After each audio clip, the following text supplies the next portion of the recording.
Halo Sobat Book Reading 12 yang berbahagia.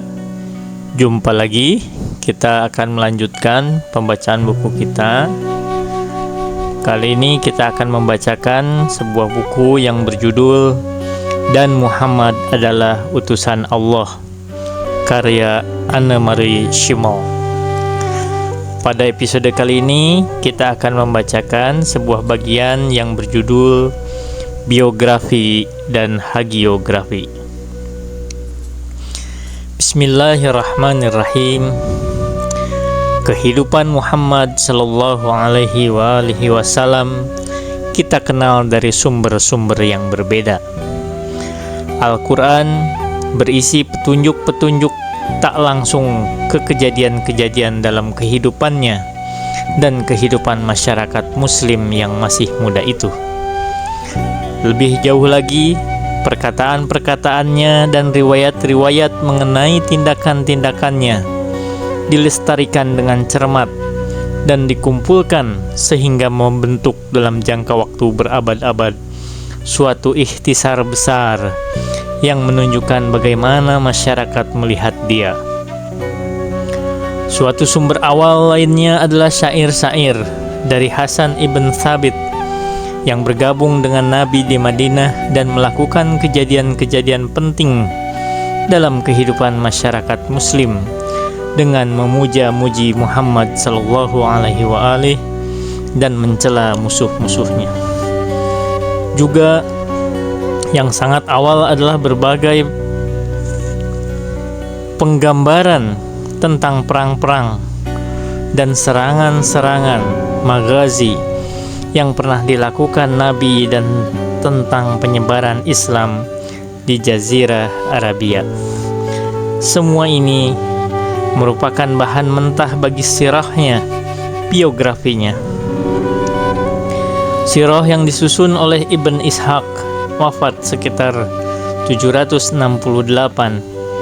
dan kemudian disunting oleh Ibn Hisham, wafat sekitar 830, menjadi dasar bagi seluruh biografi yang ditulis kemudian. Tak perlu diperdebatkan lagi bahwa banyak sekali legenda-legenda yang diciptakan di seputar intisari bahan faktualnya. Tetapi karisma seorang pemimpin keagamaan yang sejati dapat dilihat dengan lebih baik dari legenda-legenda semacam itu dibandingkan dari fakta-fakta kering mengenai kehidupannya. Fakta-fakta yang selalu cenderung untuk ditafsirkan oleh penulis biografi sesuai dengan sudut pandang tertentu yang dipilihnya. Tanggal-tanggal biografikal Muhammad sallallahu alaihi wasallam telah selalu dianggap sebagai yang paling dikenal di antara tanggal-tanggal biografikal semua pendiri agama besar lainnya. Tetapi bahkan dalam Islam yang paling awal pun, suatu biografi suci yang bagaimanapun juga mengingatkan kejadian-kejadian besar di luar kehidupannya, termasuk tanggal-tanggalnya, berkembang di kalangan masyarakat muslim dan tetap ada sampai sekarang. Hal itu dielaborasi dalam berbagai bahasa Islam dan dikisahkan kembali dalam bentuk prosa dan sajak, kadang-kadang seperti di Turki Utsmaniyah, bahkan dihiasi dengan ilustrasi-ilustrasi. Dan baru beberapa tahun yang lalu, seorang penyair Turki menciptakan serangkaian 63 lukisan kehidupan Muhammad sallallahu alaihi wasallam dalam sajak yang sederhana. Pencarian akan Muhammad yang historikal adalah sebagaimana yang dibuktikan oleh telaah-telaah tentang kehidupannya yang tak terhitung jumlahnya. Suatu pekerjaan yang tampak mustahil, tetapi tanpa berusaha melepaskan biografi Muhammad dari kekaburan legenda-legenda yang berkilauan tentang dirinya, kita dapat membuat sketsa tentang kehidupan historikalnya kira-kira dengan cara berikut ini. Muhammad sallallahu alaihi wasallam dilahirkan dalam cabang keluarga Hashim dari keluarga besar Quraisy yang berkuasa pada awal abad ke-7 di Makkah, yaitu pusat perdagangan besar di Arabia. Pada umumnya, dia diyakini lahir pada sekitar 570 Masehi, atau sebagaimana yang diperhitungkan oleh Hamidullah pada bulan Juni 569. Menurut tradisi Muslim, suatu pasukan asing mengepung Mekah pada tahun kelahirannya. Secara tiba-tiba, pasukan tersebut pergi seperti dikatakan dalam Al-Quran surah 105. Hal ini kemudian ditafsirkan sebagai suatu mukjizat yang menunjukkan keajaiban kehadiran Muhammad sallallahu alaihi wa alihi. Ayahnya yang bernama Abdullah, putra Abdul Muttalib, meninggal sebelum kelahirannya. Ibunya Aminah meninggal ketika dia berusia kira-kira 6 tahun. Seperti anak laki-laki lainnya di kalangan masyarakat kota Arab, si bayi Muhammad sallallahu alaihi wa alihi diserahkan perawatannya kepada seorang pengasuh anak, Halimah. Diceritakan bahwa wanita ini memiliki seekor keledai tua yang lumpuh, yang sulit sekali mencapai Makkah dari desanya. Tetapi ketika binatang tersebut harus membawa Muhammad sallallahu alaihi wa alihi dalam perjalanan pulangnya, tiba-tiba ia menjadi lincah bergerak dan segar. Ini merupakan salah satu dari tanda-tanda pertama keagungan masa depan anak itu. Riwayat yang menceritakan bahwa pemuda itu pernah hilang tanpa membahayakan dirinya dari asuhan Halimah diyakini oleh para penyair sufi terkemudian sebagai bukti mukjizati lainnya tentang peranannya di masa mendatang sebagai pemimpin manusia dan jin. Jangan khawatir, dia tidak hilang darimu. Dialah yang di dalamnya seluruh dunia akan karam. Demikianlah yang dikatakan oleh penyair sufi Jalaluddin Rumi, wafat 1273, ketika menafsirkan suara yang gaib yang menenteramkan perasaan wanita yang gundah itu. Menurut beberapa penulis biografi, mukjizat pembelahan dada terjadi pada waktu dia hilang itu. Dan menurut suatu riwayat yang baru, ketika Aminah meninggalkan, dia mengucapkan beberapa baris sajak yang di dalamnya dia meramalkan nasib putranya. Engkau diutus kepada umat manusia oleh Tuhan yang Maha Besar dan Penyayang. Setelah dia wafat, jin terdengar mendendangkan nyanyian duka cita bagi ibu Nabi terakhir. Sejak kelahirannya, Muhammad sallallahu alaihi wa alihi diserahkan dalam perlindungan kakeknya Abdul Muttalib yang meninggal kira-kira 2 tahun setelah wafat ibunya, Aminah. Anak yatim yang masih kecil itu selanjutnya dipercayakan kepada pamannya, Abu Thalib, yang putranya Ali menjadi salah seorang pertama yang mempercayai risalah yang dibawanya. Keadaannya sebagai seorang anak yatim, seperti yang dikemukakan dalam surah 93, mengilhami banyak penyair di masa sesudahnya untuk membandingkannya dengan sebutir yatima, yaitu mutiara yang unik, yang secara harfiah berarti yatim. Seperti banyak orang Mekah lainnya, Muhammad pun terlibat dalam perdagangan. Sebagai seorang pemuda kecil, anak yatim yang berbakat itu dikisahkan telah menemani pamannya ke Syria. Dalam perjalanan, mereka bertemu dengan pendeta Bahira yang mengenali tanda kenabian di antara kedua bahu anak itu, dan dengan demikian menyatakan dirinya sebagai nabi yang akan datang, yang kehadirannya telah diramalkan dalam Injil Yohanes. Semua tanda yang disebutkan dalam buku-buku kuno itu sesuai dengannya. Muhammad sallallahu alaihi wa alihi wasallam pada waktu itu berusia sekitar 12 tahun. Profesi awalnya membuat perdagangan mendapat tempat terhormat dalam kehidupan Islam.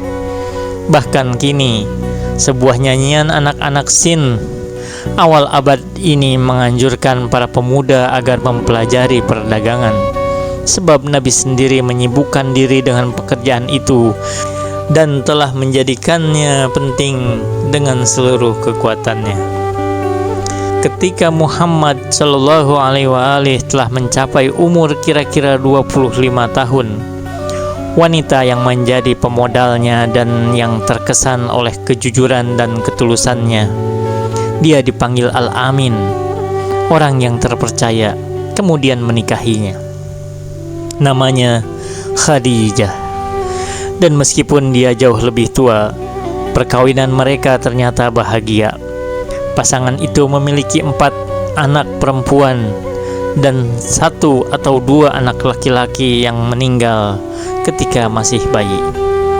Sebuah masnawi Utsmaniyah populer, sebuah karya syair berseloka Mesir modern, dan banyak juga balada-balada rakyat lainnya dalam berbagai bahasa menggambarkan perkawinan Khadijah dengan Nabi.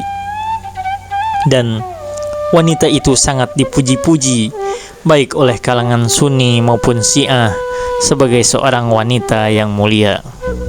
Khadijah, Khadijah, agung dan suci, ibu yang lebih kami cintai ketimbang ibu kami sendiri.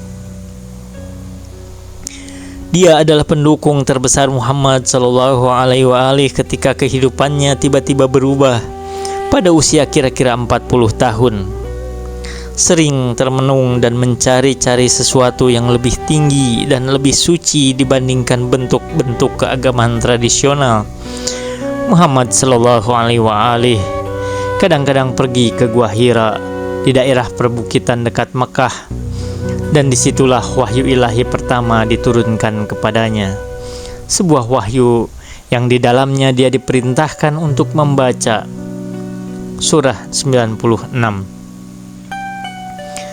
Suatu masa kekeringan spiritual mengikuti pengalaman pertama yang mengagumkan itu.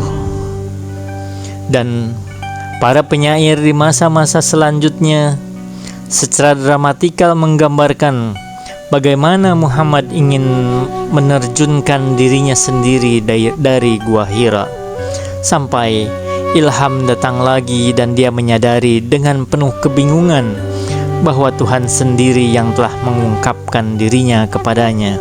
Tuhan yang Esa yang telah memerintahkan kepadanya untuk menyeru semua orang di negerinya agar beriman kepadanya. Nabi sering menderita ketika wahyu diturunkan kepadanya, dan berbagai gejalanya tercatat. Bahkan untanya menjadi gelisah dan berjongkok ketika sebuah wahyu turun, sementara Nabi Shallallahu Alaihi Wasallam sedang menungganginya. Sebuah riwayat mengutip Muhammad Shallallahu Alaihi Wasallam mengenai pengalaman itu. Wahyu kadang-kadang datang bagaikan suara lonceng. Itulah cara yang paling menyakitkan. Jika sudah selesai, aku ingat apa yang dikatakan. Kadang-kadang satu malaikat berbicara kepadaku seperti manusia biasa, dan aku ingat apa yang dikatakannya. Penduduk Mekah memuja banyak dewa, banyak dari patung-patung, dan gambar-gambarnya dikeramatkan di tempat suci mereka, yaitu Ka'bah. Baru-baru ini dikemukakan teori bahwa gambar-gambar ini mungkin adalah ikon-ikon, patung atau gambar orang suci Kristen, sebab dilaporkan bahwa sebuah gambar sang perawan dan Kristus ditemukan di antara mereka. Sebuah pengaruh kuat agama Kristen Yunani terhadap gagasan-gagasan penduduk Mekah dan Arabia tidak dapat dikesampingkan di sini. Agama Badui pra-Islam kemungkinan besar tidak memuja gambar-gambar atau patung-patung, tetapi menyembah batu-batuan, pepohonan dan objek-objek lain. Dan orang-orang Arab kuno tampaknya sudah puas di luar pemujaan itu dengan suatu keyakinan yang lebih umum kepada nasib yang maha kuasa. Ziarah-ziarah ke Ka'bah yang dikaitkan dengan pekan raya dan pertemuan-pertemuan sebagaimana biasa dalam ziarah merupakan bagian terpenting dari sistem ekonomi Makkah. Jika tidak, maka kita tidak akan mendapat kesan bahwa penduduk Makkah atau Badui menjalani kehidupan keagamaan yang sangat aktif atau sangat spiritual.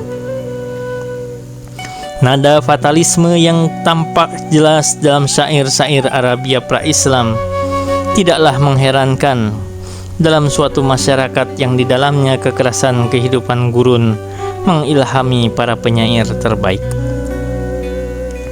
Ada juga beberapa pemukiman Yahudi di Jazirah Arabia.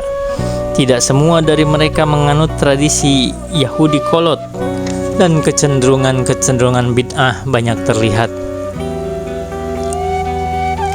Pengaruh agama Kristen sangat kuat, sebab daerah-daerah yang berbatasan dengan jazirah itu, Syria, Mesopotamia, dan Mesir, banyak dihuni oleh orang-orang Kristen dari berbagai aliran keyakinan, sehingga bangsa Arab jadi mengenal lebih kurang secara dekat para penganut monofisit, Nestor, dan sekte-sekte Kristen lainnya.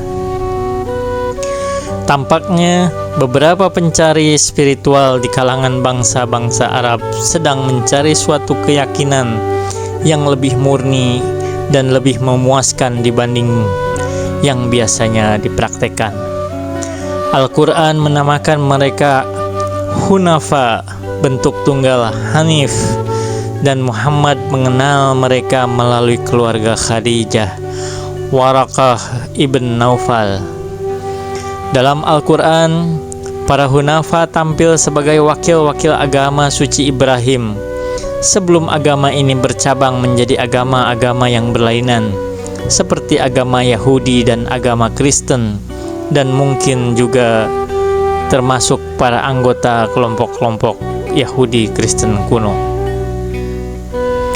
Wahyu-wahyu yang diturunkan kepada Muhammad sallallahu alaihi wa alihi sejak sekitar 610 dan seterusnya, terutama berbicara tentang Tuhan yang Esa, yang sekaligus menjadi pencipta dan hakim bagi dunia.